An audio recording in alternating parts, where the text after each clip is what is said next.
What's he building in there? What the hell is he building in there? It had taken Enron 16 years to go from about 10 billion of assets to 65 billion of assets. It took them 24 days to go bankrupt. What the hell is he building in there? This company collapsed so quickly and so entirely. I mean, it was into bankruptcy within a matter of weeks. It just immediately had all the makings of a gigantic scandal. He's hiding something from the rest of us. The fatal flaw at Enron, if there is one, you say it was pride. But then it was arrogance, intolerance, greed. So many of them were blinded by the money that they didn't see that they were sinking their own lifeboat. We have a right to know. It just got hungrier and hungrier.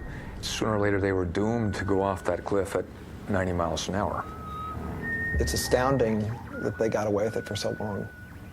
In reality, Enron was a house of cards. What we didn't know is that the house of cards had been built over a pool of gasoline.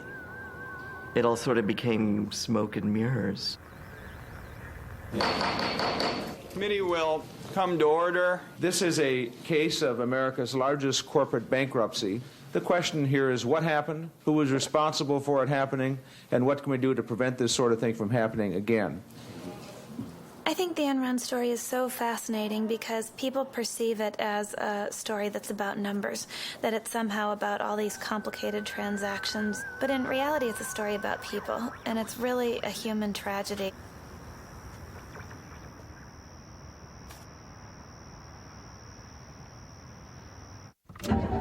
Mama may have, Papa may have, but God bless the child that's got his own, that's got his own.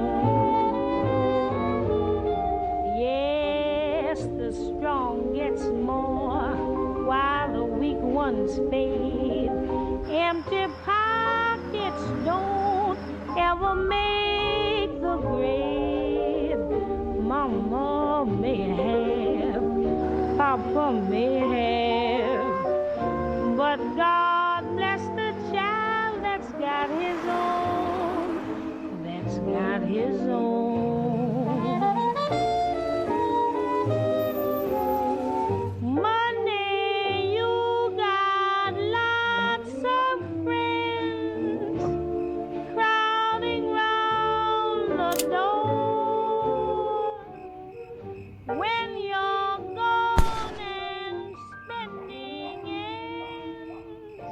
On this date at 2:23 a.m., Sugar Land Police discovered John C. Baxter located inside his vehicle with an apparent gunshot wound to the head. At this time, it has been a suicide note located. Sort of, can you give us any indication whether this was related to Enron's bankruptcy? We do know that he was an Enron employee, but as far as any other indications of why he committed suicide, no, we do not.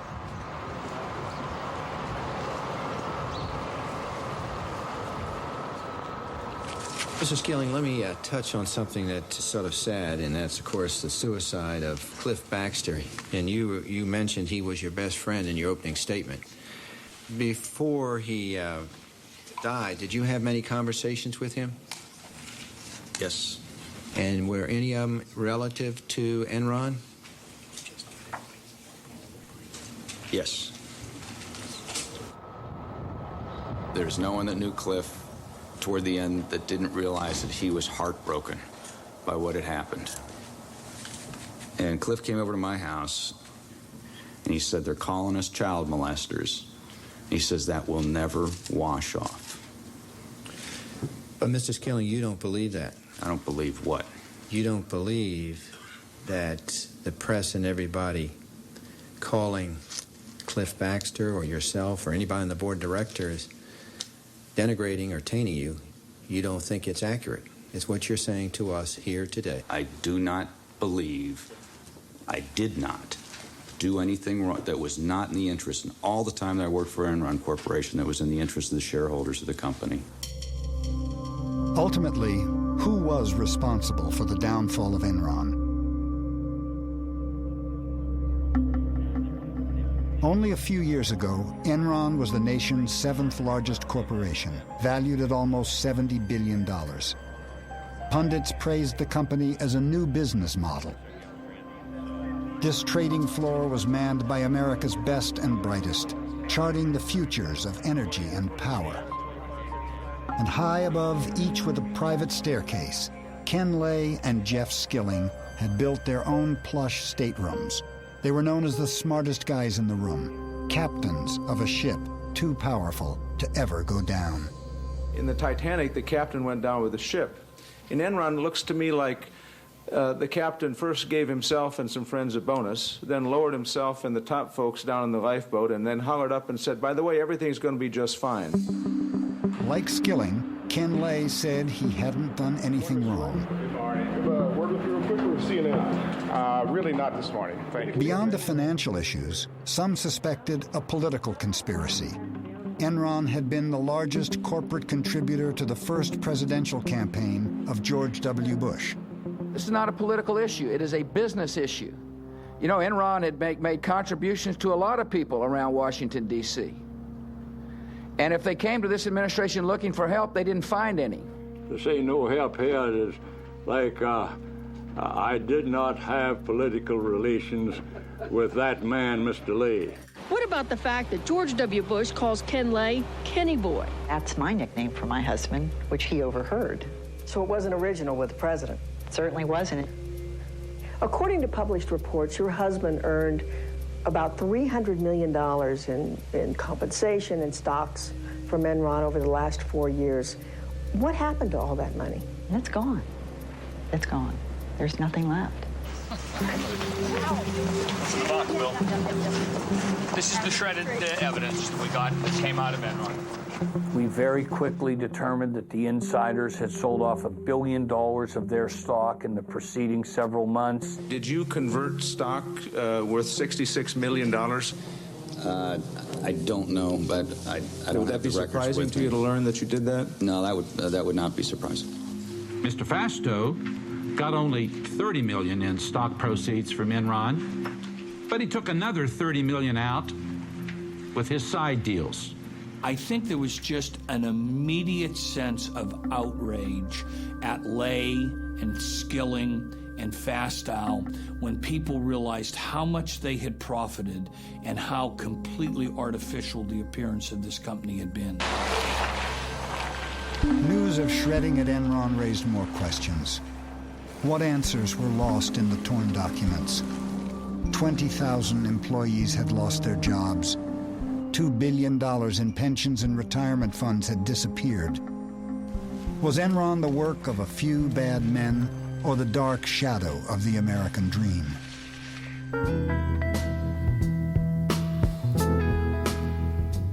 Lay comes to the story of Enron from very humble roots. My father was a Baptist minister, and he was ordained a Baptist minister while I was very young, probably 2 or 3 years old. Ken Lay was a Baptist preacher's son in a family that had been poor all its life. And he, throughout his life, worked several jobs as a kid, and clearly had in mind that things could be better and wanted things to be better and had a huge ambition to make wealth for himself. He told a story later about sitting on a tractor dreaming about the world of business and how different it could be from the way things were for him and his family. Lay was a PhD in economics, and he became very early on a real apostle for deregulation. He was way ahead of the curve on this. He was thinking about energy markets that would be deregulated, and in particular, a natural gas industry that was shackled by regulation. And he pushed aggressively in Washington to change all of that. Who could ever reach me was the son of a preacher man. In Washington, Lay became part of a new crusade to liberate businessmen from the rules and regulations of government. Government is not the solution to our problem. Government is the problem. The societies which have achieved the most spectacular, broad-based economic progress in the shortest period of time are not the most tightly controlled, not necessarily the biggest in size, or the wealthiest in natural resources. No, what unites them all is their willingness to believe in the magic of the marketplace. That old black man magic has me in its spell. The magic power of deregulation pushed Ken Lay to found Enron in 1985. Through a merger of vast networks of natural gas pipelines, Lay thought Enron would be poised to take advantage of the government's decision to let gas prices float with the currents of the market. Ken Lay had a view of deregulation from the standpoint of all the money that he thought could be made. Ken Lay wasn't alone. A couple of Texas oilmen shared his views on how to get government out of the energy business. I think they could sort of understand each other. It was, professional courtesy between a sidewinder and a timber rental snake. Lay was closer to the father, but while he was governor of Texas, George W. Bush was only too happy to make phone calls for Ken Lay. This absolutely has no precedent. This is by far and away the most important major relationship of a presidential family with a single corporation in American history. When Rich Kinder, one of Enron's executives, left the company, Lay arranged for a video Valentine. Rich, I've been asked to think of one thing I could say to you on your departure from Enron, and it'd be this. Don't leave Texas. Well, Rich, you have been fantastic to the Bush family. I don't think anybody did more than you did to support George. And of course, at this stage in my life, and Barbara's too, that's what really matters, your family and your friends. Early on, George Bush Sr. helped secure billions in government subsidies for Enron International, and he helped promote Lay as deregulation's ambassador at large. Enron is a company that deals with everyone with absolute integrity. We want people to leave a transaction with Enron thinking that they've been dealt with in the highest possible way as far as integrity and truthfulness. He always wrapped himself in the cloak of moral rectitude. But there was one episode early on that raised questions about whether he was actually walking the walk. This was the Enron oil scandal, also known as the Valhalla scandal. While you were at Arthur Andersen, were you involved in an investigation at a company called Enron Oil? Yes, I was. The issue with the company in 1987 involved the misappropriation of monies by two traders. In 1987, two oil traders made bets for Enron on whether the price of oil would rise or fall. Oil trading is like gambling. Sometimes you win, sometimes you lose. But Enron Oil always seemed to win, much to Ken Lay's delight. I tried to explain to Ken Lay the tremendous risk that you have in that market. You can lose 10 times your original investment. A veteran trader, Mike Muckleroy, was suspicious of Enron Oil's steady, high profits. Well, this oil trading business had profits that nobody could really understand, and in fact that many of Ken Lay's lieutenants questioned. They said this business can't be making this much money legitimately. Something weird is going on. Something weird was going on. The first hint came from an anonymous tip about the president of the company, Louis Bourget. Bourget had taken some $3+ million of corporate funds and put it in a personal account of his. There were offshore accounts, phony books, and a trail that led from the company's treasurer, Tom Mastroeni, to a mysterious Lebanese speculator no one could find, M. Yass. What name did you suspect that was? My ass, and M. Smart. I said, that's Maxwell Smart. I mean, these guys are playing games. Bourget and Mastroeni were summoned to Houston. First, they presented falsified bank records to Enron. Then they admitted they had diverted company profits to personal accounts. It was brought to the attention of the Enron board. Auditors were brought in as well to look at the whole thing.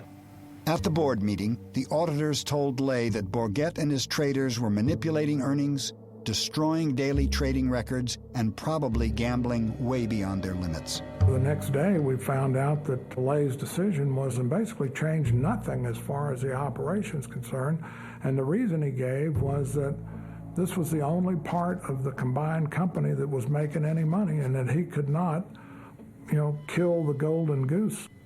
The traders weren't fired or even disciplined. Instead, Enron sent a telex to Bourget. Please keep making us millions. Instead of reducing Enron's risk, Lay encouraged his traders to gamble more. But then, their luck changed. 2 months later, I got this panic call that they had drawn down $90 million in the previous 5 days. What we could do is just try to find out what kind of gorilla we had loose up there. McElroy hopped on the next plane to New York. He knew Mastroeni had another set of books, and he would do whatever it took to get them. I basically stood over Tom and I told him one of two things was going to happen. Either one of the trading partners that was crooked with Borgette, who was a German arms dealer, was going to kill him, or I was. I said, I'll track you down and find you no matter where you go, and sooner or later I'll get you. The next day, Mastroeni came in with the real books. The traders had gambled away all of Enron's reserves. By acting fast, McElroy bluffed the market and managed to save the company. After Valhalla, Ken Lay maintained that he had been shocked that the traders had gambled so recklessly, but Ken Lay had known all along about the risks that were taken. He had seen the reports warning him about the traders' behavior. Since the fall of Enron, Ken Lay has said he can't be responsible for things he didn't know about. Sounds like what he said about Valhalla. Do you believe that he didn't know? I can answer only for one. I can answer for Valhalla because Ken Lay did in fact know about this thing because I had told him myself. The auditors adamantly told Mr. Ken Lay that the 2 rogue traders should be fired. Lay read the report and he read his budget and estimated how much the 2 rogue executives made, and if they were fired, what he could lose. My conclusion was that this guy is a guy who puts earnings before scruples rather than reacting to the dishonesty right in front of him. Mastroeni received a suspended sentence. Borgette was convicted of fraud and spent 1 year in jail. With his biggest moneymaker now behind bars, Ken Lay had a problem. Who could he find to make money for Enron? Every year, every day, every week, you have to come up with new ideas. I'm going straight to the top. Whoa. Ken Lay saw in Jeff Skilling the guy who had the answer to what the future of the natural gas business was supposed to be. Ken Lay is also a guy who considers himself a visionary, and he liked other people he thought of as visionaries. He liked people with big ideas, and Jeff Skilling was a person with the biggest ideas of all. Jeff Skilling's biggest single idea was to find a new way to deliver energy. Rather than be bound by the physical flow of the pipeline, Enron would become a kind of stock market for natural gas. It was a magical new idea. Transform energy into financial instruments that could be traded like stocks and bonds. So that was the one good idea. In 1992, using that good idea, we became the largest buyer and seller of natural gas in North America. Jeff was like the prophet. He came in and said, there's a whole new world out there. Forget about this pipeline stuff, you know, the staid pipeline in the ground and gas in and gas out. We can recreate this entire industry. An attorney from Vinson & Elkins, Amanda Martin was one of the first executives hired by Jeff Skilling and became part of his inner circle. The excitement was palpable. You cannot imagine how proud we all were to be there. And then, of course, we had a leader who imbued us with a sense of confidence that if we were smart, anything could be accomplished. And then the bottom line, we began to make money. And that in and of itself was a reaffirmation that this could be big. Skilling saw the opportunity to build an industry new and to start a business from scratch, but he had one specific condition that had to be met before he'd join Enron, and it was that he'd be allowed to use a certain kind of accounting known as mark-to-market. Arthur Andersen signed off and the SEC approved it. I remember walking in and going, what's going on? And Causey and everybody, I mean, everyone was so excited, and in came the champagne, and we'd got mark-to-market accounting treatment. And I often think about how clear my memory was about that event. And that was the beginning of a major cog in the downfall, ultimately, of Enron. Mark-to-market accounting allowed Enron to book potential future profits on the very day a deal was signed. No matter how little cash actually came in the door, to the outside world, Enron's profits could be whatever Enron said they were.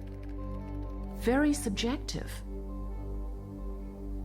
And very It left it open to manipulation. And they were saying that we're going to sell power out of this power plant in 10 years for X dollars per kilowatt.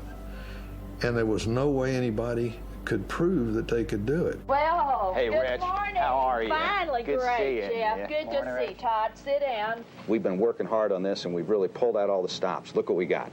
Origination. We did $20 million last year. We think we can do $120 million this year. Trading. We did $10 million last year. We think we can do 64 this year. This is the key. We're going to move from mark-to-market accounting to something I call HFV, hypothetical future value accounting. Whoa! If we do that, we can add a gazillion dollars to the bottom line. Whoa, Jeff! All right, that sounds fantastic. Oh, Jeff, thank you.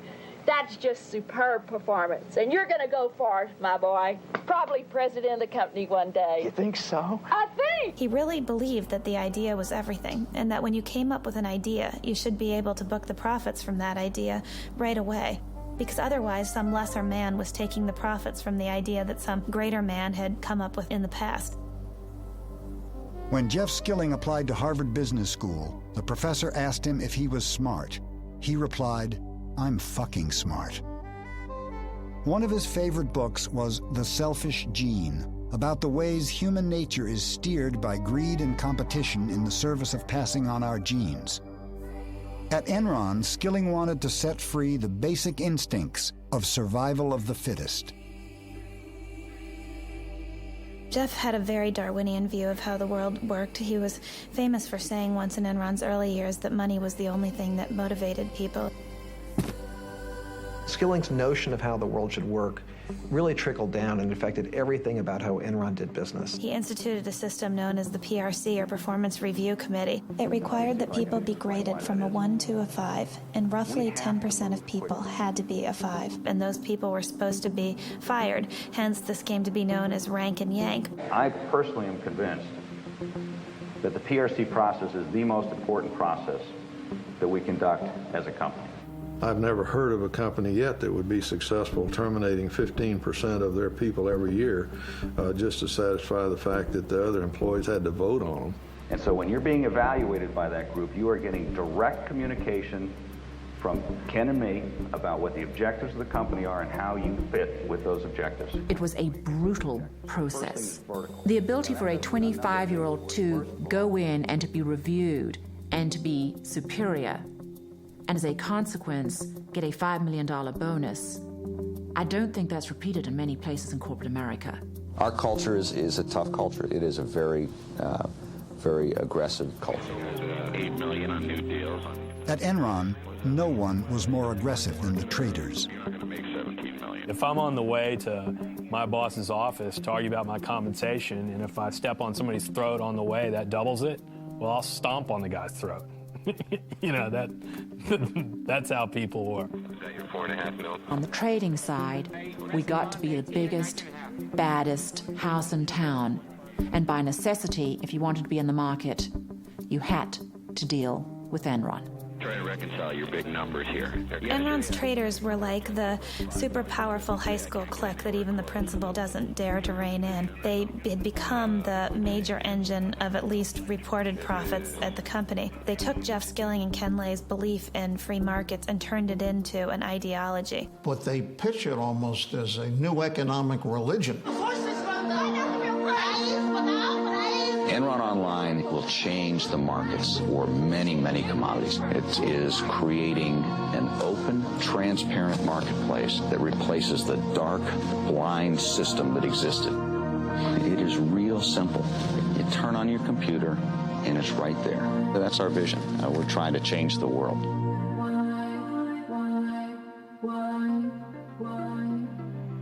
I think Jeff Skilling had a desperate need to believe that Enron was a success. I think he identified with Enron. He proclaimed at one point, "I am Enron."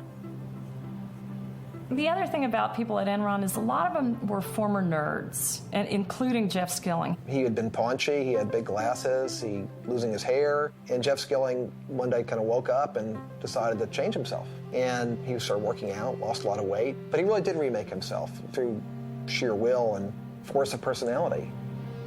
When Jeff got LASIK on his eyes, everybody at Enron got LASIK, so nobody was wearing glasses.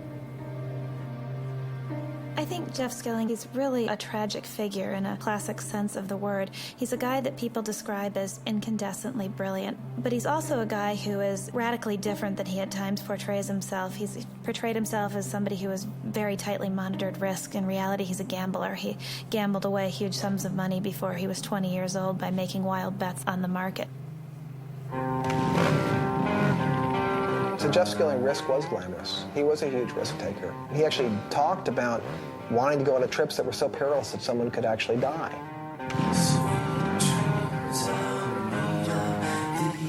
This manifested itself in trips that Jeff Skilling led for a small group of friends and customers. A core cadre of Enron guys used to go on these wild adventures. Andy Fastow would go, Ken Rice would go. The trips were legend. You know, we can sit and think about what strange insecurities they were trying to overcome, but it made them feel good as men.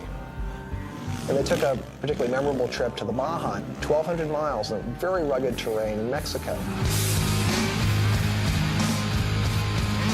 This is a trip where people crashed bikes. Ken Rice was on the trip and he busted a lip and required a bunch of stitches.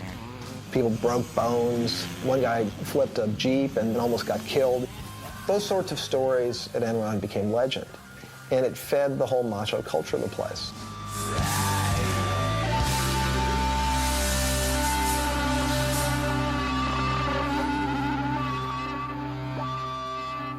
Jeff Skilling had a way of describing people that he liked. He said, I like guys with spikes. He liked somebody with something extreme about them.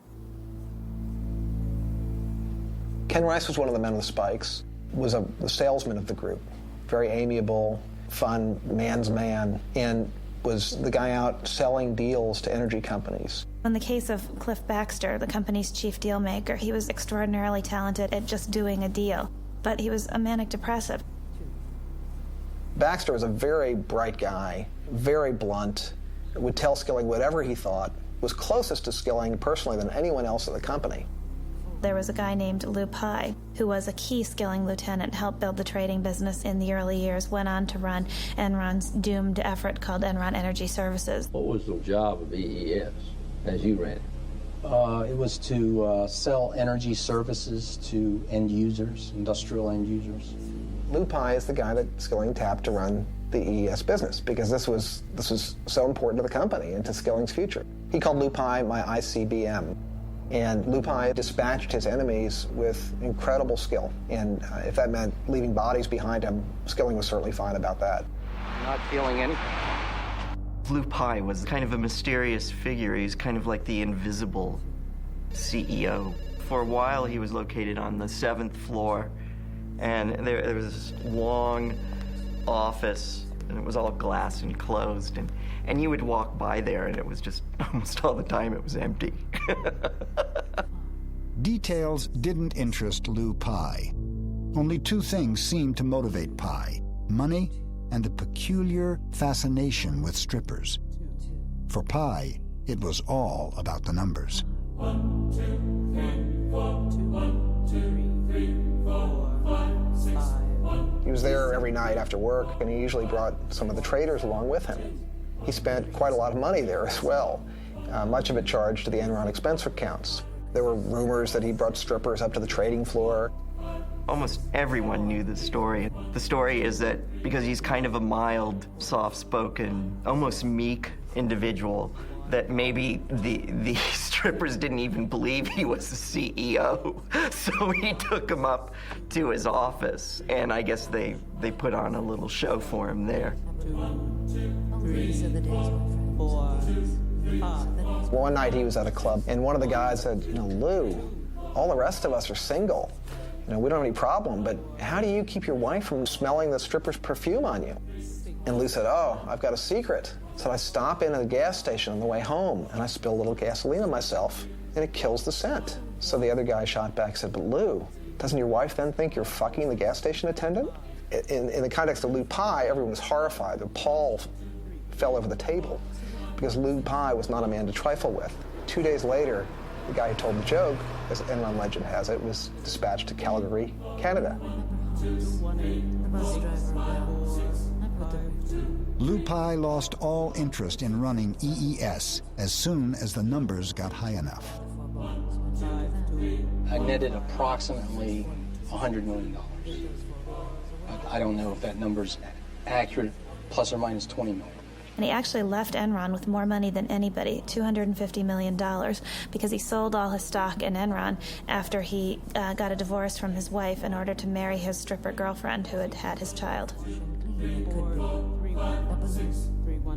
His exit from Enron was as mysterious as his presence there. Just sort of one day, we all learned that Lou Pai was no longer the CEO of EES. Though Lou Pai flew away from Enron with $250 million, the divisions he left behind lost a total of nearly $1 billion. But Enron managed to disguise that fact. Lou Pai became the second largest landowner in Colorado. It was the number. It was always making those numbers and looking, it was, to me, the real mythology is high school mythology, that, you wanted to be the most popular guy on Wall Street and you were going to do whatever you had to do to stay there. And Jeff understood those rules better than I think anyone else.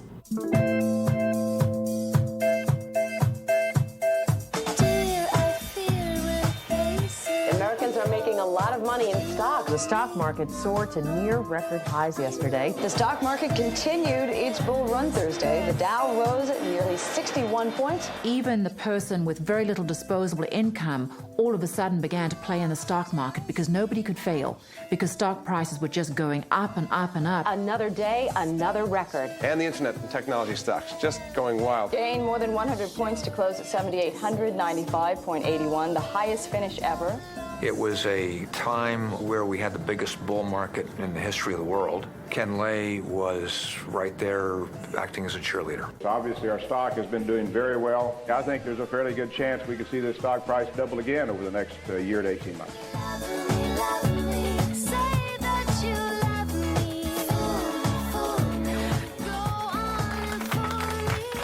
Enron mounted a campaign to capture the hearts and minds of stock analysts. The natural gas stocks include Enron. We're never satisfied, and I don't want us to ever be satisfied with the stock price. It should always be higher. Enron posted a 30% jump in second quarter profits as web-based trading boosted its wholesale energy business. The game was played on Wall Street in such an established way throughout the 1990s. As long as a company met or exceeded the analyst projections for quarterly earnings per share, the stock went higher.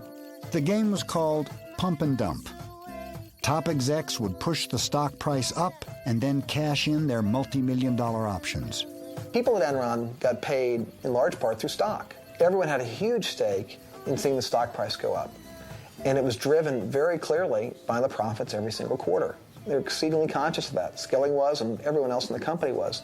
They posted the stock price in the elevator. You were surrounded by the health of the company. What's the stock price doing? We were consumed by it. This company was fixated on its stock price and fixated on a massive public relations campaign to convince the investment community that they were new, different, innovative, almost heralding a new era of corporate enterprise. Come work for us. We encourage our people to do new things, try new things, experiment, step out. Begin by attracting the kind of people that are more comfortable in an environment of change. When you work for Enron, you're going to see the newest thinking. You're going to see the newest markets opening up. Enron Online, a fabulous, fabulous story. Probably put on. They were so good at their acting that they convinced corporate America that they were smarter than anyone else. Alan, with our sincere thanks and admiration, we are pleased and indeed honored to award you the Enron Prize for Distinguished Public Service. Our business continues to grow up 25%. They continued to sell the company as being a very stable place where it could predictably increase profits 10 to 15% a year. In fact, to get to those numbers, Enron was doing all sorts of questionable things, taking enormous risks. We like risk because you make money by taking risk. Gotta take time to do new things. Can't be trapped, gotta move. Do what you wanna do. Who to tell you not to? By all accounts, Enron was soaring. Be afraid no matter who you are, no matter who you be. But in reality, profits weren't going up. They were headed in the opposite direction. Enron had vast natural gas operations all over the world. They had cost billions to build, and most were performing terribly. But in other places in the world, in India, great quarter and great year in India. Phase 1 of the bull is in operation, generating power. Phase 2 is financed and is under construction. My experience indicated there were certain places that you assiduously stayed away from, and one of them, as an example, was India. They built this power plant in India. Nobody else would do that at the time. They were terrified of investing in India. Enron did it, and did it in a big way. But Enron had failed to see something basic. India couldn't afford to pay for the power Enron's plant produced. Now, Dabhol is a ruin. Though it lost $1 billion on the project, Enron paid out multi-million-dollar bonuses to executives based on imaginary profits that never arrived. Where was the real money going to come from? Of course, the pressure was enormous. You had to come up with the next idea that would break through. Failure was not an option. A flurry of buyouts in the corporate world, the biggest, Enron, announcing a buyout of Portland General. The merger with PGE put Enron in the electricity business, and Portland General's position on the West Coast gave Enron access to the newly deregulated market of California. The merger, we think, it uniquely positions us to ultimately become the largest marketer of electricity and natural gas at both the wholesale and retail level nationwide. What brought all this on was with deregulation. They said that we would not survive unless we joined forces. Enron, I'd never heard of them until they were going to buy us. They slid in here, and when they purchased PGE, all the PGE stock became Enron. Just went through, stamped every one of them. I looked around me, and all the guys that were buying all this Enron, they were doubling their money. And that whole time since then, I put the maximum I could into my 401 and savings. Portland General, again, good earnings and cash flow. It's what they call in Wall Street a trust me story. People that had been gas pipeline workers that for decades kept all their money in the company because they thought it was as traditional and safe an investment as it had always been, and it wasn't anything close to that. Should we invest all of our 401k in Enron stock? Absolutely. Don't you guys agree?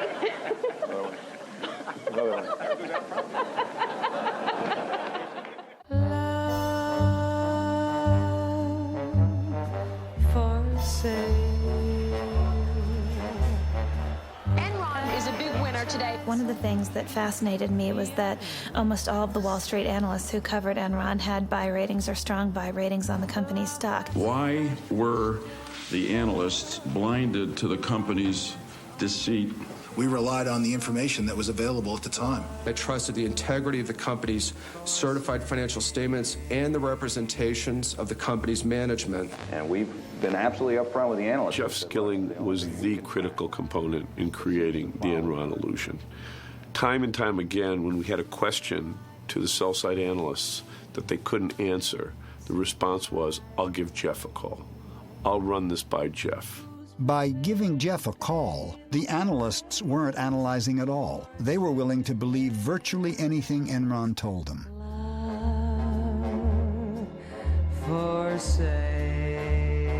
Most of the analysts right now have a target price on us from $100 to $115 a share. Any analyst who didn't buy the company line became an enemy of Enron. Enron's CFO, Andy Fastow, had his eye on John Olson, one of the only analysts skeptical of the Enron story. Enron loved analyst strong buy recommendations. Merrill was informed by Fastow, either you get somebody who is on board with us and has a strong buy recommendation and loves us at the same time, or we don't do any business with you. I knew that my days were numbered. This is an abuse. Merrill Lynch fired John Olson. Soon after, Fastow rewarded the bank with 2 investment banking jobs worth $50 million. Analysts were routinely getting large bonuses from the investment banking departments to bring in investment banking deals. Once that happens, never was heard a discouraging word. While Enron's stock kept rising, its businesses kept losing money. Looking at the soaring stocks of the dot-coms, Skilling decided to take Enron into cyberspace.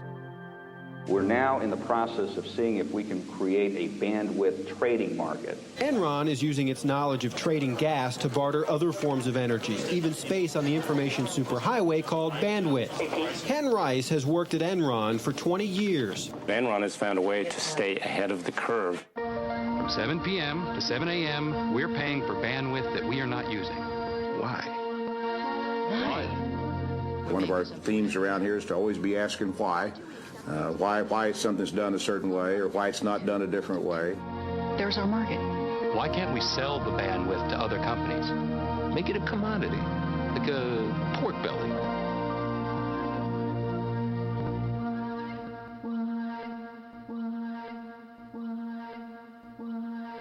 Just last week, Enron captivated Wall Street with its bold move into broadband, teaming up with Blockbuster to deliver movies on demand. It was like being at a religious cult meeting. People started jumping up from their seats with their cell phones and their BlackBerries, running out to the halls to call their bosses. One analyst summed up his recommendation to investors in one word: wow. Enron's stock soared 34% in 2 days. And you can tell from the response in the stock market that they like the strategy. It makes sense. They announced that they had developed the technology. It would be in test markets by the end of the year. And the technology works. The quality is great, and the customers like it, so we've made a lot of progress. The truth was that Enron was just struggling with the technology for video on demand. The technology didn't work, and the deal with Blockbuster soon collapsed. But with the magic of mark-to-market, Enron used future projections to book $53 million in earnings on a deal that didn't make a penny. By the end of the year 2000, Enron was running out of ways to make the broadband business look successful. They'd tried every trick in the bag to try to create the illusion of a business where there was none, and the people who were working there were getting increasingly desperate. The executives started selling their stock. By Enron's collapse, Ken Rice had sold $53 million. Ken Lay had sold $300 million. Cliff Baxter, $35 million. Jeff Skilling, $200 million.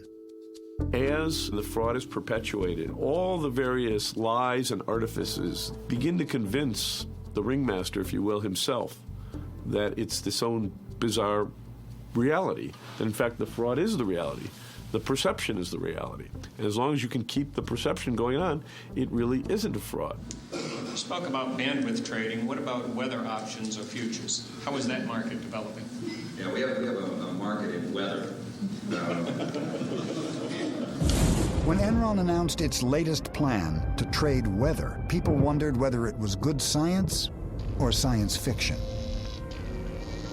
Did the weather guys get punished here if the weather is wrong? I mean, they're predicting. Do you have any whip marks on your back there, Mike? Well, unfortunately, that's a good call.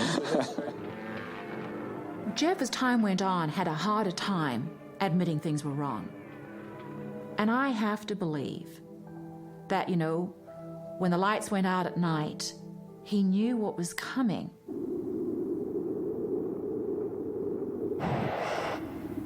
I would liken it to the Titanic when you've got a captain who's saying maintain full speed and they bump into a couple of icebergs and then they still keep full speed going. The captain of this ship, Enron, he ignored all the warning signs, and there were plenty of them. And the captain of the ship was? Kenneth Lay.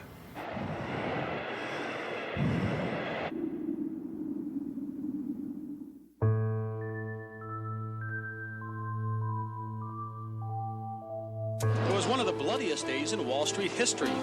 Shares plummeted 31%. Tech stocks led Friday's fierce sell-off. This is really a great wake-up call. Millions of nervous investors following the huge drop on Friday. The Dow Jones... Enron was especially a big deal by the end of the year 2000 because by then most internet companies had already begun to fall and everybody on Wall Street was looking for the next big thing.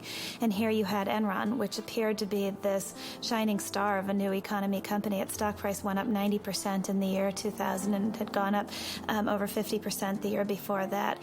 It was an it stock on Wall Street, one of those companies that can seemingly do no wrong. We were the poster child for the new economy. We had this culture that had a lot of focus on reminding us how good we were. And as that culture emerged, then we get to Fortune magazine telling us we were the most innovative corporation in America. Then we really began to feel good about ourselves. Well, you all did it again. Enron was just recently chosen again for the 6th year in a row in the most admired company survey by Fortune magazine as the most innovative company in America. Well deserved, well deserved. The sales pitch still sounded good, but one investor saw something in Enron's numbers that the stock analysts had missed. By and large, the analysts admitted to us in person it's a black box. You have to take it on faith. Who knows where the earnings come from? They just pop out, and all we know is they're always good. And I kept pointing out, well, yeah, isn't that the whole point of if it's a black box and it's there to fool you, the numbers are always going to be good until they're not. I'm not a beat reporter, so I would have had no reason to look at Enron, but Jim Chanos mentioned to me that I should take a closer look at Enron's financial statements, and it wasn't clear from Enron's financial statements that there was fraud here, but what was clear is that something didn't add up. In March 2001, Bethany McLean, a reporter with Fortune magazine, first raised questions about Enron's financial condition. She asked a simple question in the article that no one could seem to answer. How exactly does Enron make its money?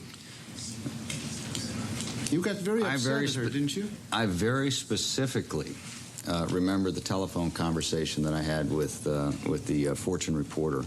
She called up and started asking some very, very specific questions about accounting treatment on things. I am not an accountant, and I could not answer them. He became really, really agitated. He said that people who raised questions like this were just trying to throw rocks at the company, and that I was not ethical because I hadn't done enough homework. And if I had done enough homework, I would understand how off-base my questions were. Mr. Skilling, it appears as if you were trying to bully someone who was asking very basic questions about Enron. I said to her, I have got 6 minutes left before I have to be in a meeting, and I can't get into the details, and I'm not an accountant. And she said, well, that's fine, we're going to do the article anyway. And I said, if you do that, I personally think that's unethical. And the next day, our chief financial officer and our chief accounting officer flew to New York at Enron's expense to sit down, not with the editors, but to sit down with the reporter on that story and help her understand the questions that she was asking. And the next day, we sat in this small, dark, windowless conference room for about 3 hours going through the various aspects of the company's business. And I'll never forget this. When the interview was over, the other two executives packed up their things and had left the room. And Andy Fastow turned around and looked at my editor and me and said, I don't care what you write about the company, just don't make me look bad. And Fastow had good reasons for not wanting to look bad. There were these partnerships that were run by Andy Fastow that were doing business with Enron, and these were disclosed in the company's financial statements, but I didn't mention them in the story I wrote because I thought, well, the accountants and the board of directors have said that this is okay, so I must be crazy to think there's anything wrong with this. The story I ran was actually pretty meek. The title was, Is Enron Overpriced? But in the end, I couldn't prove that it was anything more than an overvalued stock, and I was probably too naive to suspect that it was anything more than that. And was her article critical? Yes, it was.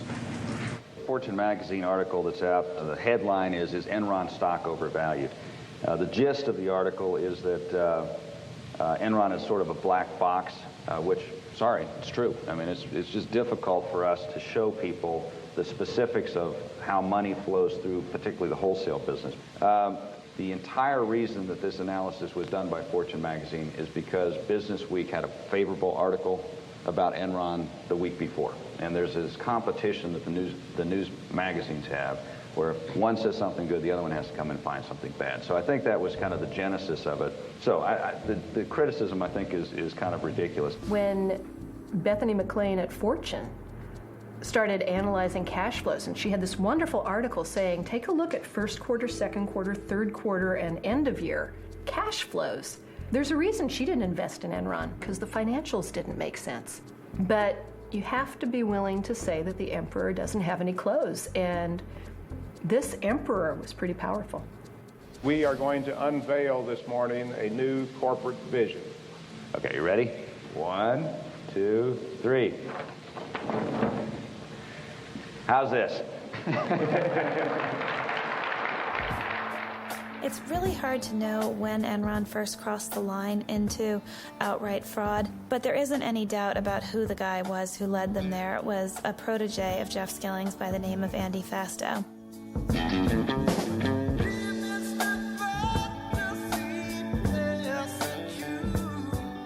Andy Fastow was Enron's chief financial officer.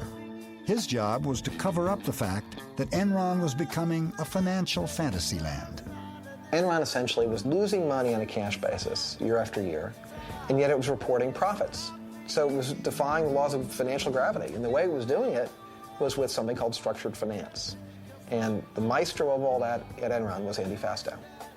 Andy was very young. He was hired by Jeff Skilling probably before he was even 30, and he idolized Jeff Skilling, and he certainly wanted to please the boss.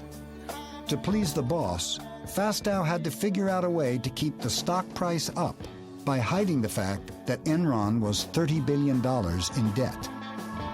People pressured by the need to keep the stock price up begin to cheat a little bit, but then the next quarter comes along and you have to cheat a little more to do the new cheating to make up for the old cheating. And before long, you've created a momentum that now you can't stop. Fastow created hundreds of special companies to perform a magic trick, prop up Enron's stock by making its debt disappear. To outside investors, it looked like cash was coming in the door. In fact, Enron was just stashing its debt in Fastow's companies where investors couldn't see it. It was black magic. It really was. You were pulling some rabbits out of a hat.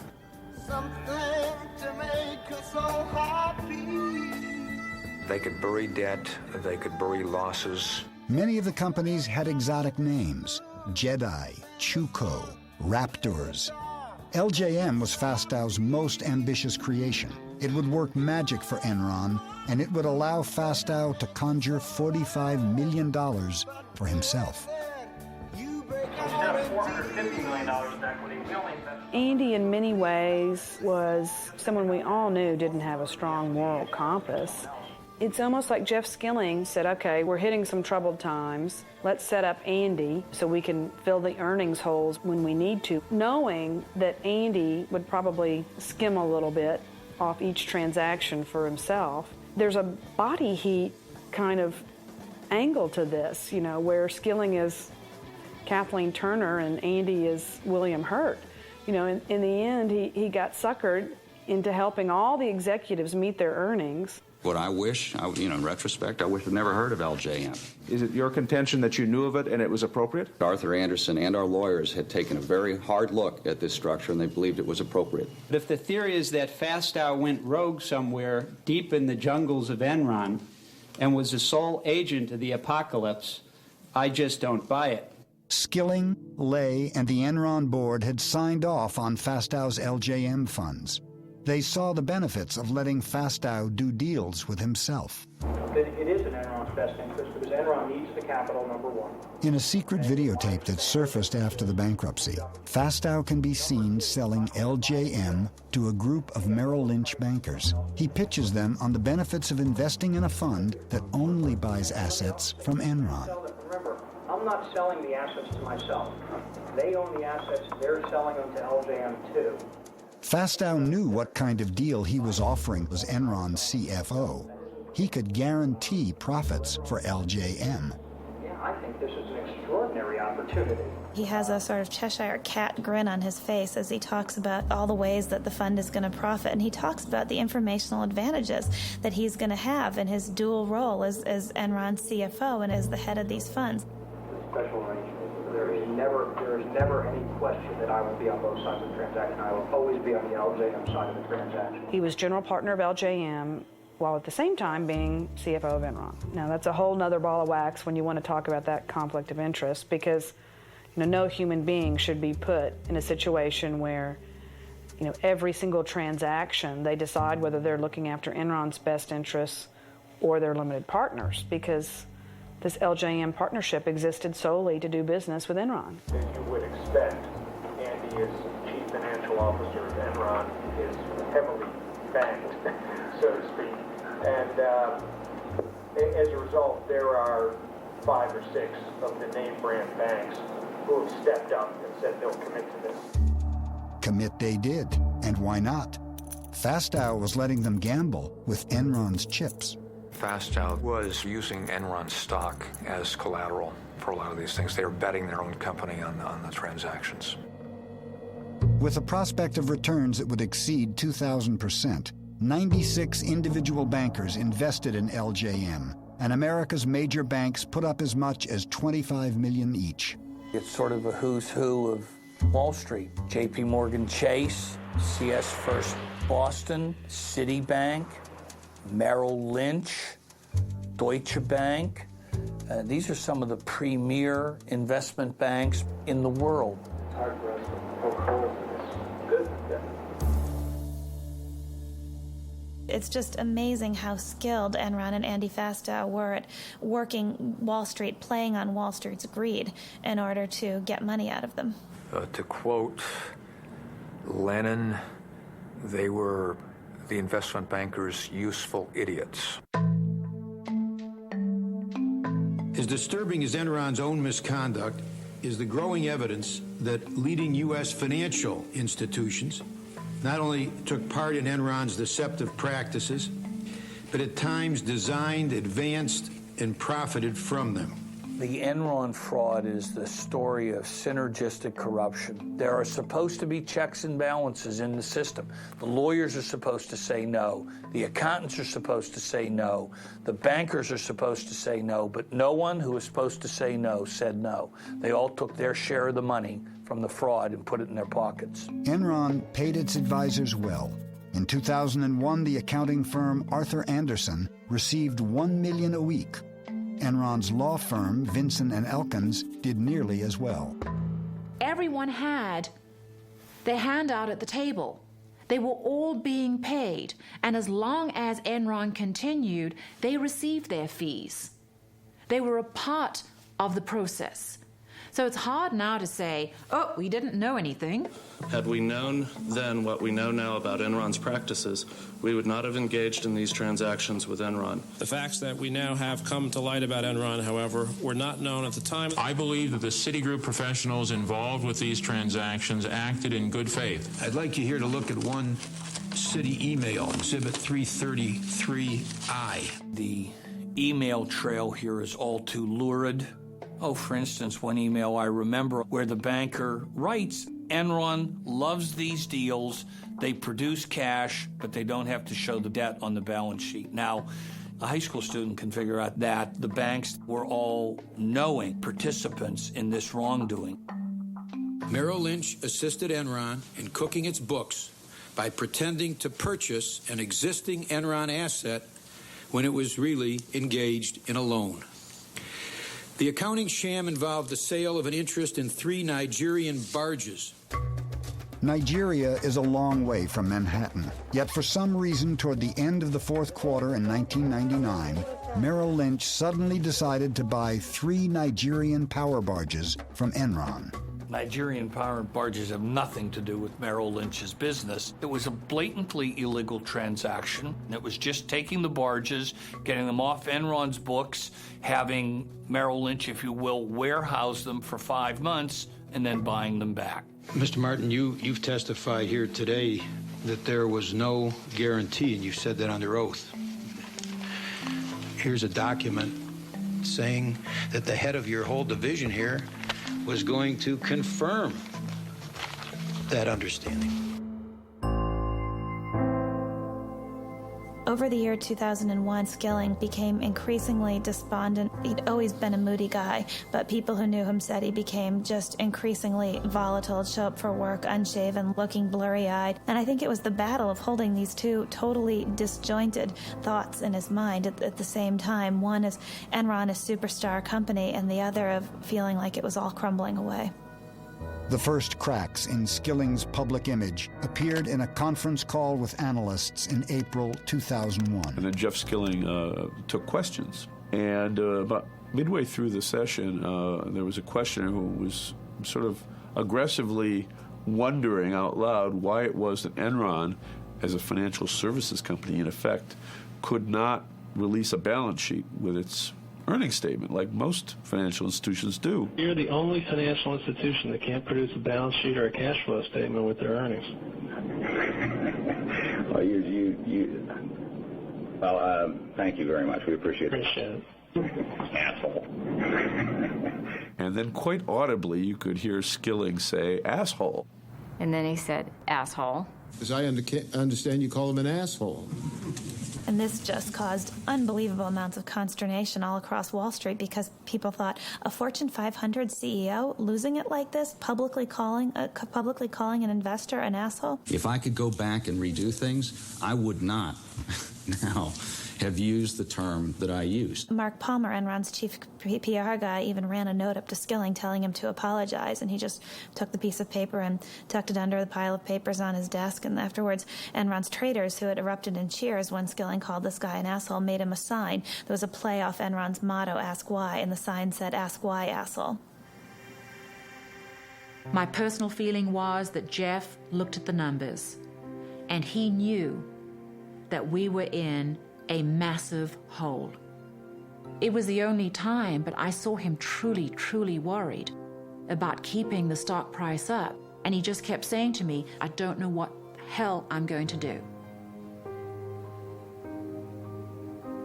The broadband business was in complete meltdown. And there were all sorts of other problems that Jeff Skilling, as the company's chief operating officer, was wrestling with. In the middle of all of this, Ken Lay walks into Jeff Skilling's office holding up fabric swatches for the new G5 $45 million corporate jet he wanted to buy. And he said to Jeff, asked him a very important question, which of these cabin configurations do you like best, Jeff? While Ken Lay was stressing over the corporate jet, EES was headed for a crash landing. Facing $500 million in losses, Lou Pye's top lieutenant, Tom White, wondered how EES could show a profit by the end of the quarter. One of the things that was always a strange occurrence at Enron was for weeks before a quarterly report, we would be under the impression that we weren't going to make our numbers. But then somehow, miraculously, we always made the numbers and then some. But then a question was asked to Tom White, how is it that we made the numbers? And his answer was one word, California.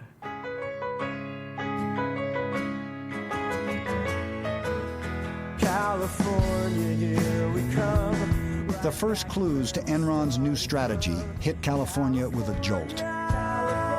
It started at noon, rolling across the state. Sacramento, San Francisco, Beverly Hills, Long Beach, San Diego. 26,000 miles of California power lines, enough to circle the earth. But for the second day in a row, not enough electricity for America's largest state and the world's sixth largest economy. The first thing we heard about this energy crisis is, well, our lights are going to go off in the middle of winter when we're using half the electricity we normally use during the summer. The Bay Area got hit by not one, but two rolling blackouts today. We only need 28,000 to 30,000 megawatts in December. We have an installed capacity in California at the time of 45,000 megawatts. Plenty of power to meet our electric demand. Of course, we had blackouts in December. The people who control California's power grid say once again they're worried about having to black out the northern half of the state. When the rolling blackouts started in California, there was definitely a lot of excitement in the air. It was something new. It was something that hadn't been encountered before. It was, how is this event going to affect the price of power? Controlled rotating outages are being implemented. I knew that there was illegality going on. I could feel it, I could smell it, I could sense it, and there was no other explanation. Because the numbers just didn't add up. We had enough power in California. It was never about lack of supply. When I ran for governor in 1998, not one human being asked me about electricity. This thing kind of came out of the woods as far as I was concerned, and I was trying in the early days to learn what was happening, how we could fix the problem. California was selected by Enron as the prime place to experiment with this new concept of deregulated electricity. Reducing electricity costs is only one benefit from choice and competition. In 1996, under pressure from energy companies, Governor Pete Wilson and the California legislature passed a bill allowing for the deregulation of electricity. I wasn't in the legislature in 1996, but I can tell you that there isn't a legislator alive that can tell you with any sophistication how a deregulated electricity market ought to work. Not a one. California's deregulated system was a bizarre compromise between legislators and free market advocates. The rules were complicated and hard to follow. Inside Enron, California's system was little more than a joke. And once in place, Enron made sure that the joke would be on California. And I remember the conversation I'd had with Ken. At the end of it, he says, well, Dave, old buddy, let me just tell you, it doesn't matter really to us what kooky rules you Californians put in place. I got a bunch of really smart people down there who figure out how to make money anyhow. One of the smartest guys at Enron was Tim Belden, who ran the West Coast trading desk. Tim Belden was a fervent believer in the idea of free markets, and as such, he spent hours poring over the new rules for the deregulation of California's energy industry, looking for loopholes that Enron could exploit to make money. He found plenty. After the bankruptcy, a confidential memo surfaced revealing the names of Belden's strategies to game the California market. Wheel out, get shorty, fat boy. Recently, audio tapes of the Enron traders were discovered. What do you want to call this project? I have a catchy name for that. How about, something friendly like Death Star?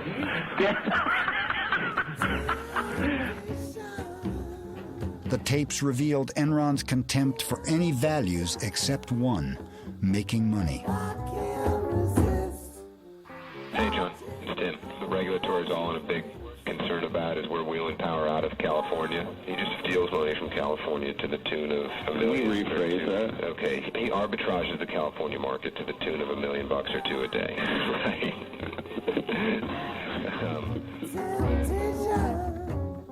An arbitrage opportunity has been defined to me as any opportunity to make abnormal profit. So an abnormal profit would be returns above and beyond the norm. I was told that a good trader is a creative trader, and a creative trader is a trader that can find arbitrage opportunities. One of those opportunities was called Ricochet. I'll see you guys. I'm taking mine to the desert. In the midst of the energy shortages, Enron traders started to export power out of the state. When prices soared, they brought it back in. So we fucking export like a motherfucker. You're getting rich. Trying to. Traders would stay after a 12-hour shift and pore over maps of the Western energy grid. What are the permutations and combinations of ways to move power around the West? And I think that's something that Enron knew better than any other energy marketer in the country, period. We know all of the California imports. We know all of the California load. We're getting pretty spoiled on with this money. You said you were getting a little scared. We're making a little too much, and I tend to agree with you. These are two traders, Traders.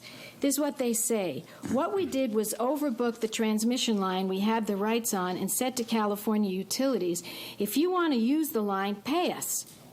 By the time they agreed to meet our price, rolling blackouts had already hit California, and the price for electricity went through the roof. Did you have any knowledge that this was happening? The only thing that I'm aware of, Senator, is there was a difference of opinion on the rules of the independent system operator. It was just set up. The rules weren't quite clear. We have traders here from Enron who were saying they did something wrong, but you don't see anything wrong. I have one last question, and then I am done. Traders soon discovered that by shutting down power plants, they could create artificial shortages that would push prices even higher. Hey, this is David up at Enron. There's not much demand for power at all, and if we shut it down, could you bring it back up in 3 or 4 hours? Oh, yeah. Why don't you just go ahead and shut her down then, if that's okay? Okay. When you see 2 or 3 energy companies with 30-35% of their entire capacity down for maintenance on a single day, and As a result, the price of electricity skyrocketing 300 or 400%, and then a week later someone else does it up in Northern California. You begin to believe something's not smelling right here. I want you guys to get a little creative, and come up with a reason to go down. Like a forced outage type thing. Right. Those guys, at the flip of a switch, could just yank the California economy on its leash whenever they wanted to, and they did it, and they did it, and they did it, and they made so much money. The heart of it is that an industry that went for 100 years, from the days of Edison, built the best electrical system in the world, sold the power at reasonable prices to consumers, and was very reliable, was all of a sudden turned into a casino. These strategies made some money for Enron, but the real money was made by betting that the price of energy would go up. It did, and the West Coast traders made nearly $2 billion for Enron. There's nothing wrong with the capitalism. There's nothing wrong with the free enterprise. You can't treat electricity like you treat oranges. It's the lifeblood of the society. It can't be stored. You can't turn these people loose and let them just have a, quote, free market, because a free market is goddamn expensive to customers. There would be ample supply available at the right fucking price. Oh, sure there would. It wasn't just Enron. Every company traded according to the rules that California put up there. And we're the future of Enron. And we're fucking making $500 million for Enron. Can you believe that? Yeah. We'll definitely retire by we're 30. We're talking about a commodity that normally trades in the $35 to $45 range. High prices are when it gets in the 50s or $1,000. Prices aren't going to stay at $1,000 forever. It weeds out the weak people in the market. Get rid of them, and you know what? The people who are strong will stick around. And the Enron traders never seem to step back and say, wait, is what we're doing ethical? Is it in our best long-term interests? Does it help us if we totally rape California? Does that advance our goals of nationwide deregulation? Instead, they sought out every loophole they could in order to profit from California's misery.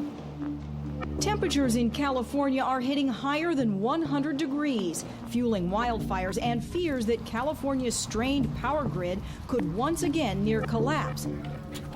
What's happening? There's a fire under the core line. It's been derated from 45 to 2100. Burn, baby, burn. That's a beautiful thing. I was never comfortable on the trading floor at Enron. And if I had questions, I didn't ask them because I didn't want to know the answer. I didn't want confirmed what I suspected might be true. That what I was doing was, in fact, unseemly, or was at least unethical, if not worse. Why did the traders do what they did? Was it their multi-million-dollar bonuses? Or had Enron found a way to exploit the darker side of human behavior? In the early 60s, Stanley Milgram tried to figure out what characteristics there were of evil people. Was there an evil strain, or could normal people do really bad things? And so he set up this experiment. In the experiment, he had an actor playing an experimental subject and a real experimental subject. You want to step right in here, learner, and have a seat there. They went into this room, and he had an experimenter say, we're going to see if mild electric shocks will help people memorize lists. Incorrect. Well, now I got a shock of 75 volts. Oh. Soft hair. He kind of did some yelling in there. The Milgram experiment has a lot to say about Enron because I think people lost their sense of morality. Like Milgram, once you accepted the idea that behaving inhumanely was okay, you could do anything. And the shocks increased with the number of mistakes that they made. I can't stand the pain. Let me out of here. Can't stand it. I'm not going to kill that man in there. The subject, the real subject, is begging the scientist-looking person to stop too, and the scientist only says, the experiment requires that you continue. Please continue. Go on, please. You accept all the responsibility? The responsibility is mine, correct. Please go on. In a way, Skilling was almost like the guy telling those people below him that it was okay to up the power. 420 volts. California's electric utilities may have to pull the plug on millions of customers. If the fucking coolest thing I've done in a long time. Yeah. Holy fuck, yeah. You gotta love the West. Oh.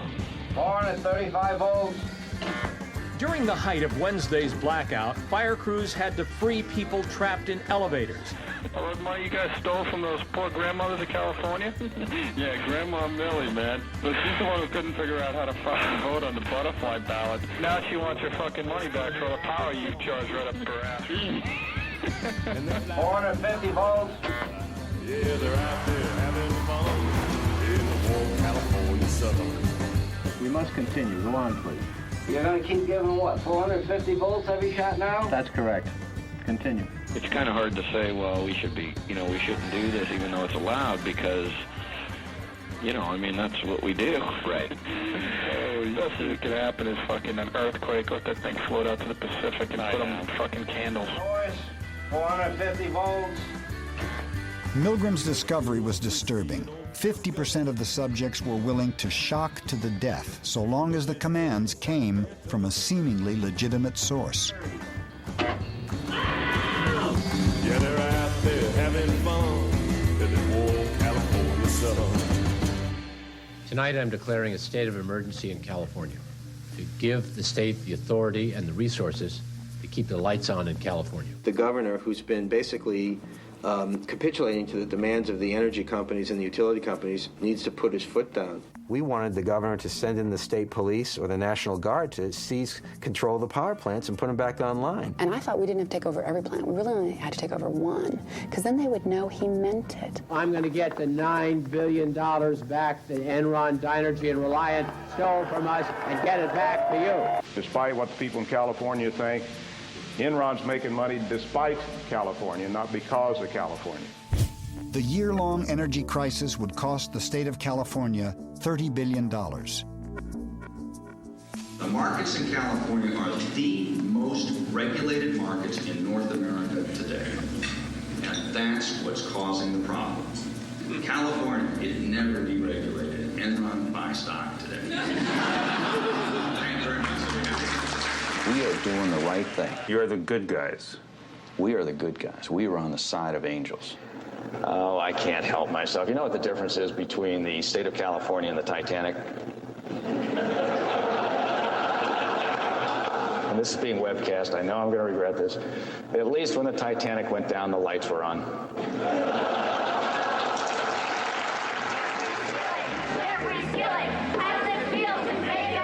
A top executive at one of America's biggest power companies received a raucous welcome in San Francisco tonight. Protesters heckled Enron CEO Jeffrey Skilling outside and inside during his appearance at the Commonwealth Club. One of the protesters even brought a blueberry pie and delivered it herself. $132 million is what he made.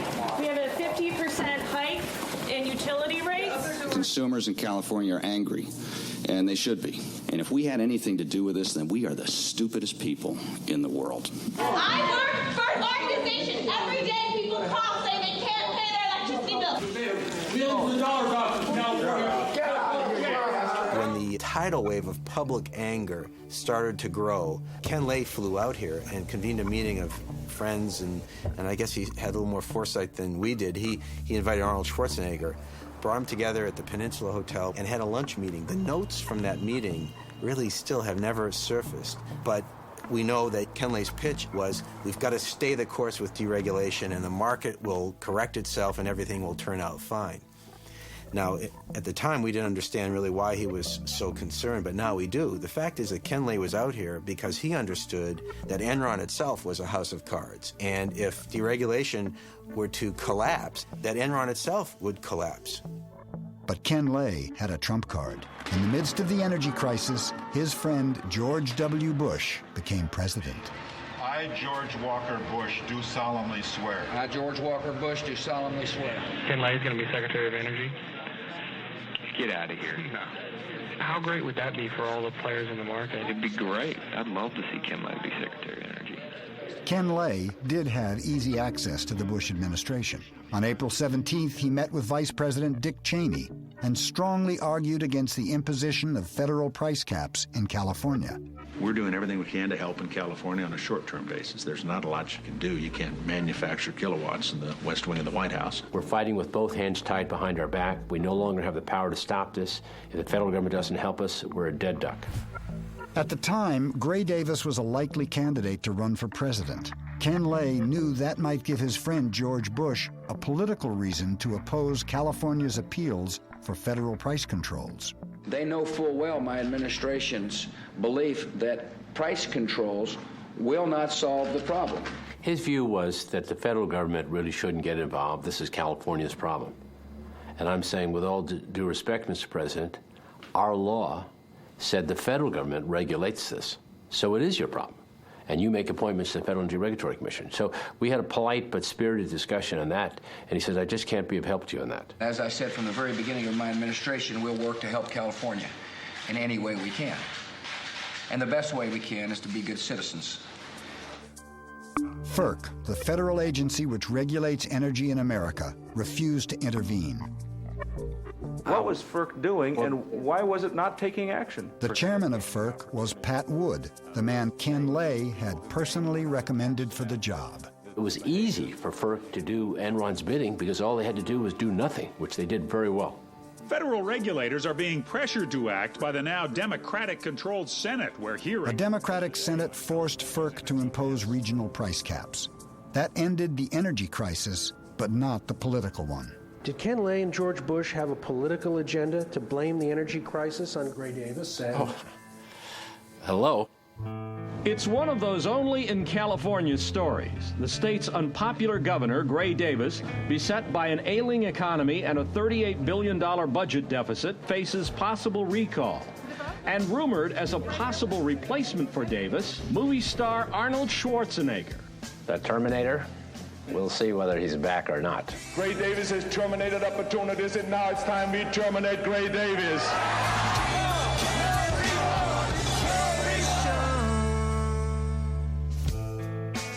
Could I predict a phony energy crisis as a result of deregulation? Yes. Could I predict that Arnold Schwarzenegger would be our governor as a result of deregulation? Never would have come up with that. That's like a bad science fiction movie. Apparently we have all been wrong. It is pronounced California. Ladies and gentlemen, the governor of the great state of California, Arnold Schwarzenegger.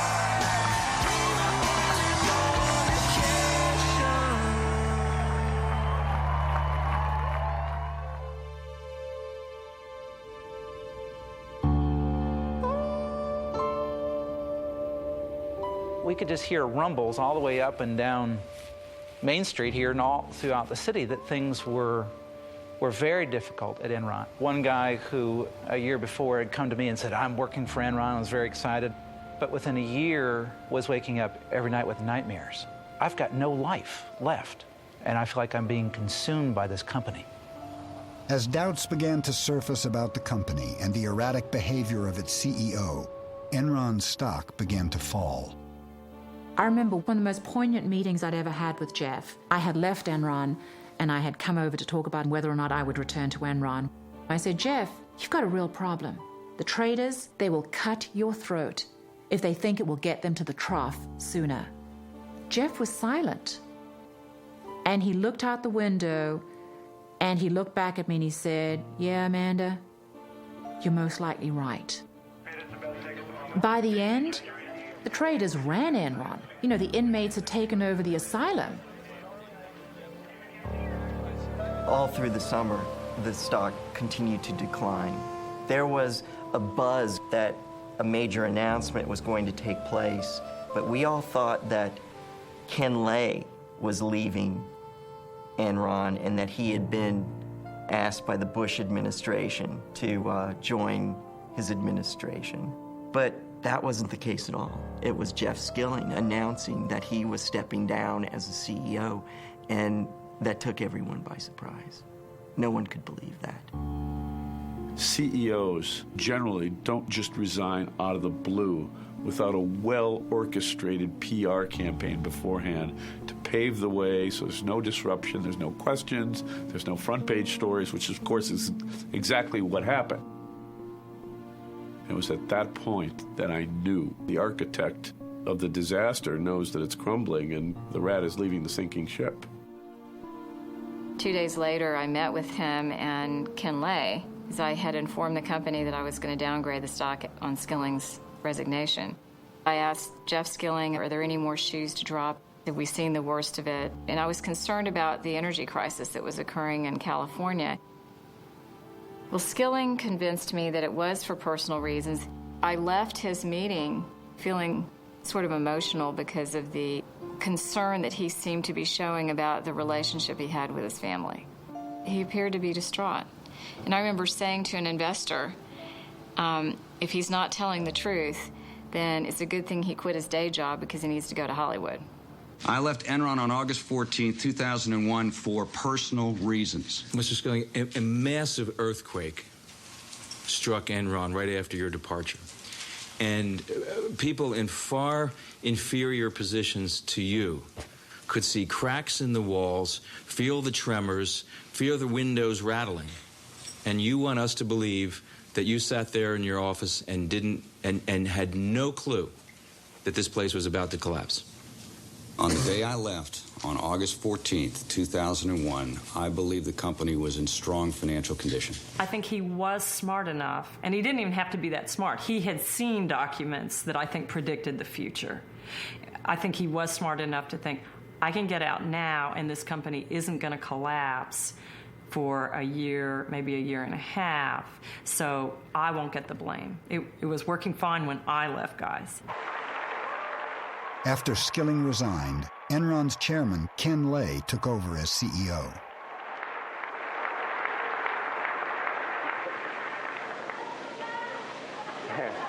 Boy, I didn't expect that. But thank you. Thank you very much. Well, I'm delighted to be back. I'm sorry Jeff did resign. It was a stunning announcement that he was stepping down as the CEO. And I think the flags started going up at that point for everybody. We are facing a number of challenges, but we're managing them.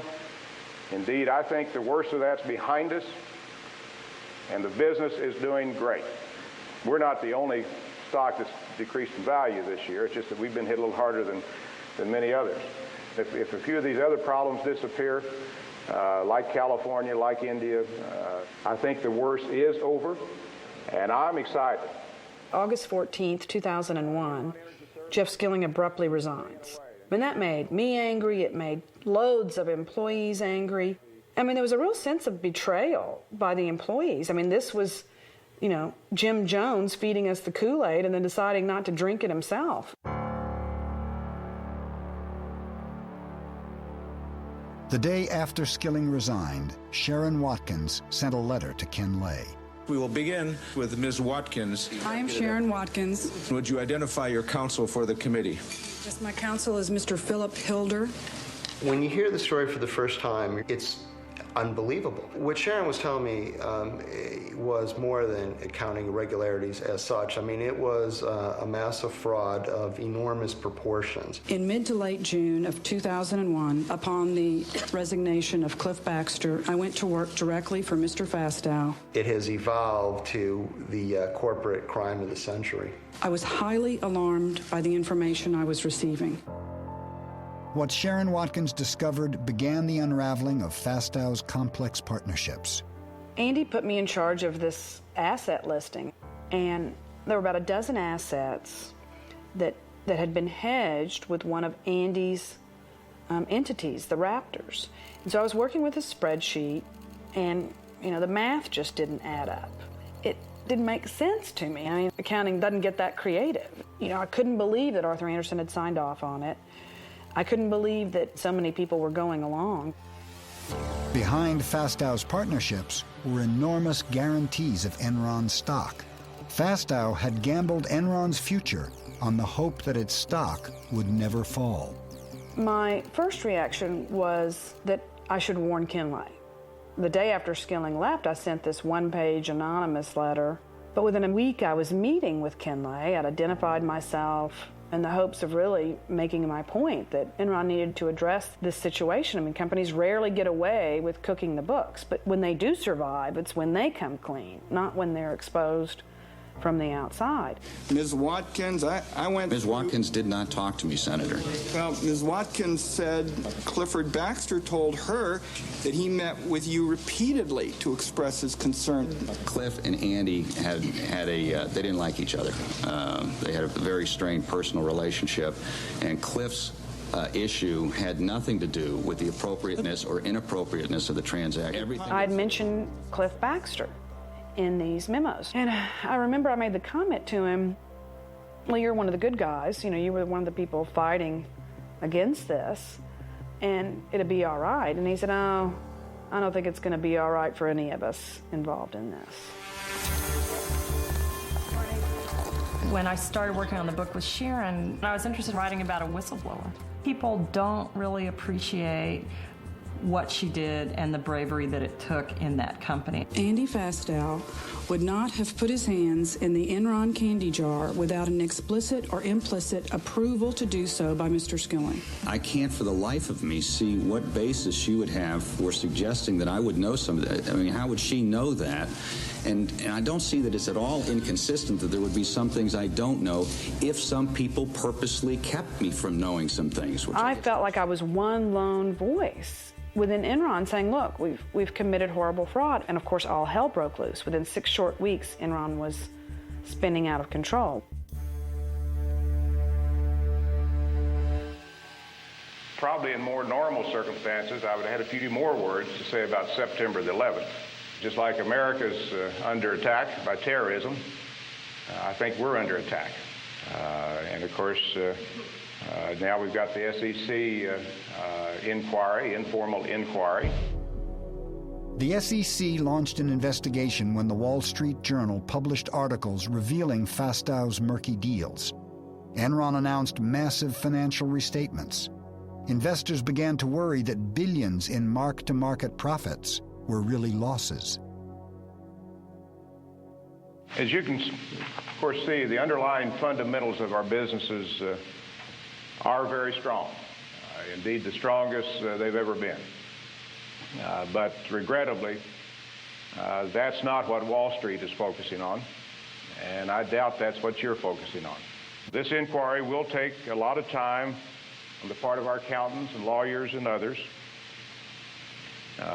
but it will finally put these issues to rest. At the very moment Ken Lay was talking to employees, only a few blocks away, Enron's accounting firm, Arthur Andersen, had begun destroying its Enron files. On October 23rd, Andersen shredded more than 1 ton of paper. Despite the rumors, despite the speculation, the company is doing well, both financially and operationally. He was making all kinds of statements, reassuring employees, and not just employees, reassuring investors. We have no accounting irregularities. The company's in the best shape it's ever been in. Now, from the standpoint of Enron stock, we're going to bring it back. We're going to bring it back. All right, we're down to questions. And I've got a few up here. I would like to know if you are on crack. If so, that would explain a lot. If not, you may want to start because it's going to be a long time before we trust you again. It certainly wasn't clear to anyone at Enron, much less anyone outside of Enron. It wasn't really clear what was going on or what was going to happen. I know there's a lot of speculation about Andy's involvement. I and the board are also sure that Andy has operated in the most ethical and appropriate manner possible. The next day, Andy Fastow was fired when the Enron board discovered that he had made more than $45 million from his LJN partnerships. Question, Mr. Fastow, is how could you believe that your actions were in any way consistent with your fiduciary duties to Enron and its shareholders or with common sense notions of corporate ethics and propriety? How do you answer, sir? Mr. Chairman, on the advice of my counsel, I respectfully decline to answer the questions based on the protection afforded me under the United States Constitution. Andy, in many ways, I think he was set up as the fall guy. All of the Enron executives were saying, there's your man, Andy Fastow. He's the crook. You know, he's the one that stole from Enron, stole from LJM. He's the one that cooked the books. Go after him.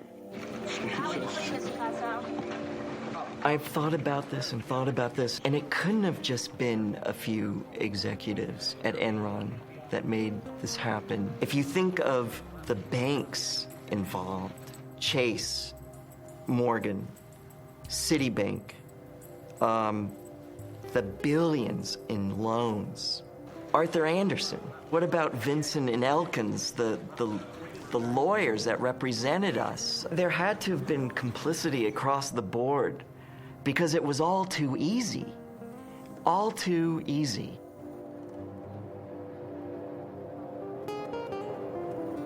The Enron collapse was an enormous tragedy. This is a company that had over 30,000 employees, and clearly in a company that size, you have a lot of senior officers that have a lot of authority in which you place enormous trust. Clearly in this case, there was at least one, Andy Fastow, that betrayed that trust.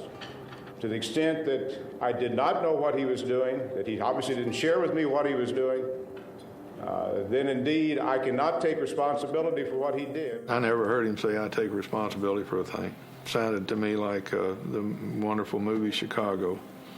I was reminded of the puppet strings and the dancers and the tap dancing and pointing at the gun. I mean, everybody's in step but Johnny. I continue to grieve, as does my family, over the loss of the company.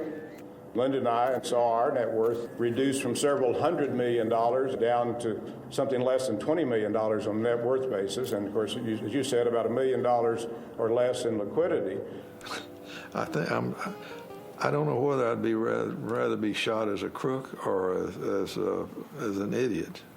I believe the only venue for me is the ride of broken dreams. Oh, you mean the Enron ride? Let's go. Enron hit the national psyche. It hit it as sort of the time-tested lesson, and that is if it looks too good to be true, sometimes it is. We're all going to be rich! We broke even!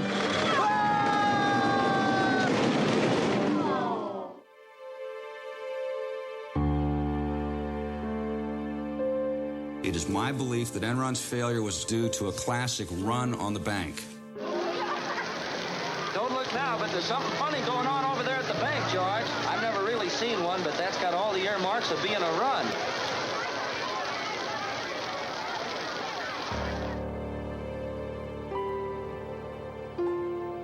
On December 2nd, 2001, less than 4 months after Skilling's resignation, Enron declared bankruptcy. I remember it was just a strange, kind of a surreal day. We learned around 9:30 about the bankruptcy and that we were all being let go. We all felt like we were on the Titanic and the last lifeboats had long gone and we were just now on the sinking ship. We had 30 minutes to leave the building, and at that point, it was no longer like being on the Titanic. It was kind of like being on the Lusitania. The torpedo had hit, and there's 20 minutes to get out. There was a lot of disbelief. Very few of the rank and file people ever dreamed that Enron would actually go bankrupt.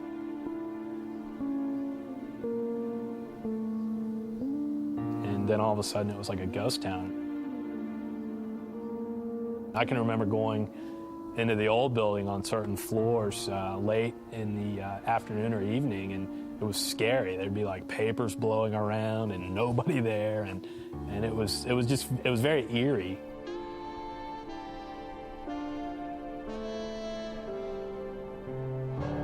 Mr. Skilling, your opening statement was extremely compassionate to the employees. And I want to show you a tape, and I believe we have it ready to go. Listen to this. Should we invest all of our 401k in Enron stock? Absolutely. Don't you guys agree? Why is it that you had begun unloading your stock pretty heavily before that date, and yet led the employees to think they should keep buying stock? Ms. Senator, I have been a major shareholder in Enron Corporation, and you can take the videotape to mean what you want it to mean. I was a supporter of Enron Corporation. You know what happened to those people. They lost everything. I feel terrible about what happened to the employees. Well, at one time, things were really rosy for us, and we all had some really nice-looking 401ks and pensions, and it peaked, and then it just started going down and went lower and lower and lower. The peak, I had about $348,000, and I sold it all for $1,200. Was what I got for it when it was done. While Enron's stock was plummeting, the retirement accounts of Enron's rank-and-file workers were frozen. We were frozen out of our accounts. It was right about $32, I believe. And over that time, from when it was frozen to when it opened up, I think it went down to 9. And we could not access it. And what came out later that was so bad was the fact that Ken Lay and Skilling and all the top people were moving their money then. But we couldn't. The insiders had sold off $1 billion of their stock. Compare that to the lineman who worked for a state-owned utility company for most of his life, put away money each month, and what's he have to show at the end of the day for his years of hard and decent labor? He gets a big goose egg. And Pi is out in Hawaii somewhere with $350 million in the bank. That's wrong.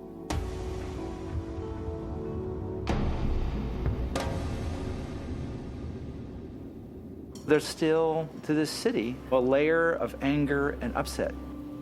I am still doing counseling 3 years later with some families. With some of those who are most reflective, it's gone to a deeper layer. And they are looking at the corporate culture itself in this country. You know, you can gain the whole world, and all the trinkets and all the trophies of the world, the corner office, and all the perks. And you really can lose your soul in the midst of this. On January 25, 2002, 7 weeks after the Enron bankruptcy, Cliff Baxter committed suicide. With the media hounding him because he was mentioned in my memos, and the fact that he had been sued civilly because he'd cashed in for about $30 million worth of stock, I guess it all came crashing down on him. I think Cliff's suicide note tells it all. You know, where there was once great pride, now there is none. It's very hard for me to talk about Cliff. We were very close for many years. And he was a wonderful, wonderful man. But a lot of who Cliff was tied up in how he had succeeded at Enron. It is hard to look at your life's work and say, it's failed. But you have to take a long, cold look at yourself and say, who was I? Who did I become? And realize that you may have seen your shadow. Andy Fastow pled guilty to conspiracy to commit wire fraud. He agreed to forfeit $23 million in assets. His sentence was reduced to 10 years in exchange for testifying against other Enron executives. Why Enron? Why not WorldCom or Tyco or Global Crossings? Ultimately, in Enron, the fatal flaw was the sense that brains and wiliness could outthink the way that the system eventually will work.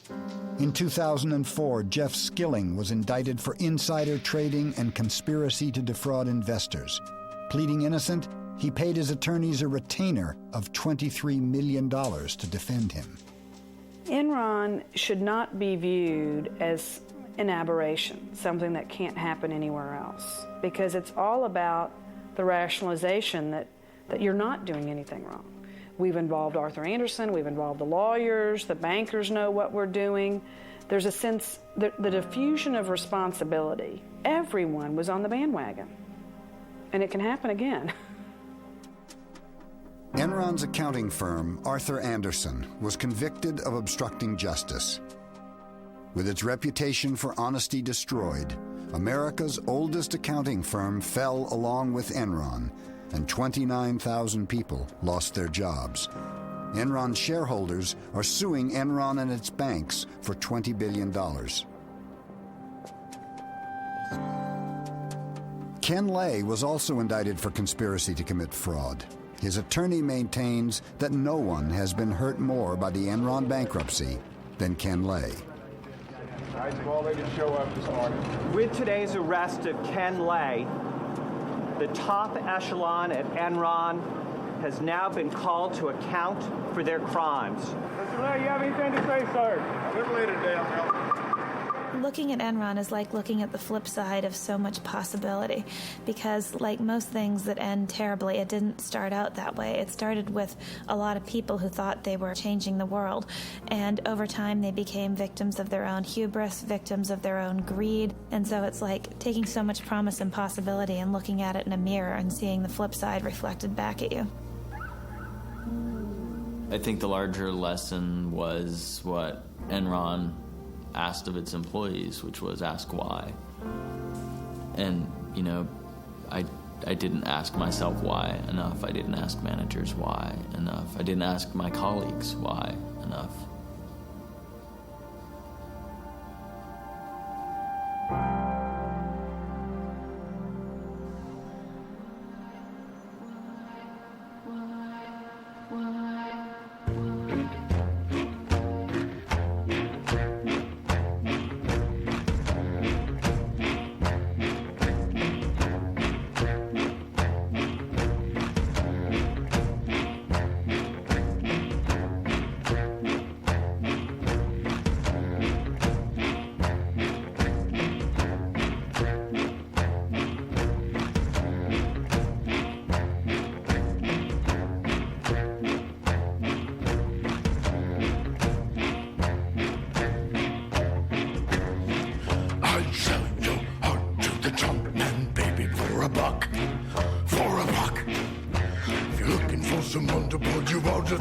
You're out of luck.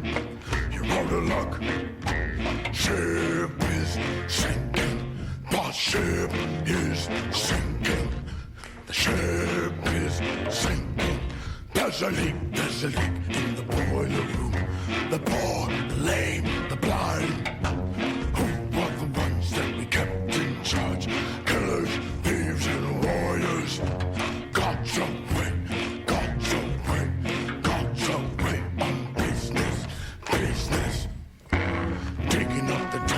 The shovel and the pick, it's a job, it's a job. Bloody mood rising with the plague and the fun, doing the mob, doing the mob. It's all over, it's all over, it's all over. And there's a leak in the boiler room. The poor, the lame, the blind. Who are the ones that we kept in charge? Killers, thieves, and lawyers. God's away, God's away, God's away on business, business.